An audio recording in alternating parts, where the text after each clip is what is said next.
نلتقي اليوم في جو من الانتصار والتوفيق الإلهي.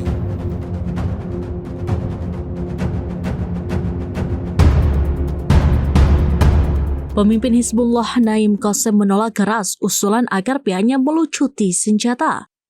Hal itu seperti permintaan Amerika Serikat pada pimpinan Hizbullah bulan lalu.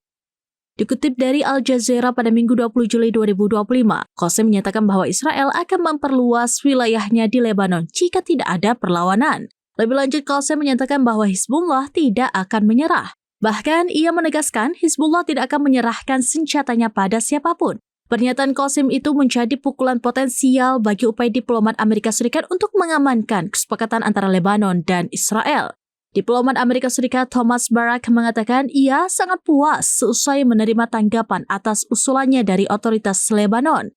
Para pemimpin Lebanon yang menjabat telah menjanjikan monopoli negara atas kepemilikan senjata.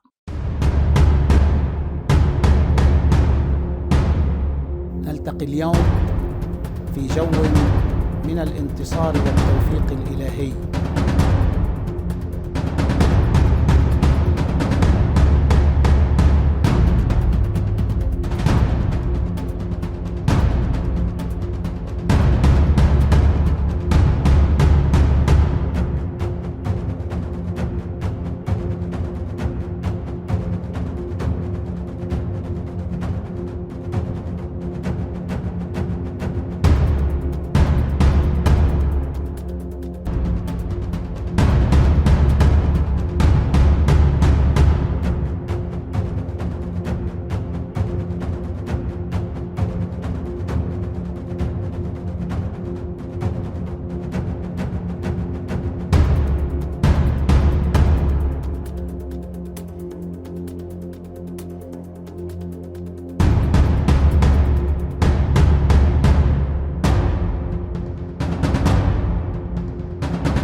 اليوم في جو من الانتصار والتوفيق الإلهي.